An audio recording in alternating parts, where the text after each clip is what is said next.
বিদ্যুৎ বিল কি এমনিতেই বেশি আসে? স্কুল বন্ধ, তারপরেও দিনরাত ২৪ ঘন্টায় ফ্যান চলছে।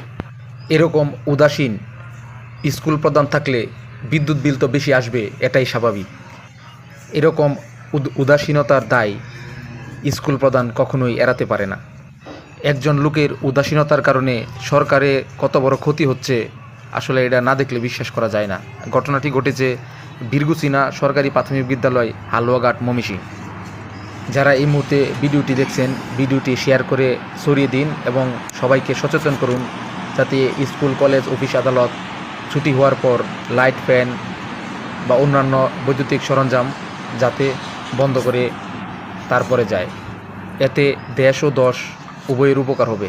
সবাইকে ধন্যবাদ। এরকম খামখেয়ালি উদাসীনতার জন্য স্কুল কর্তৃপক্ষের কী শাস্তি হওয়া উচিত, কমেন্টসে জানিয়ে দিন।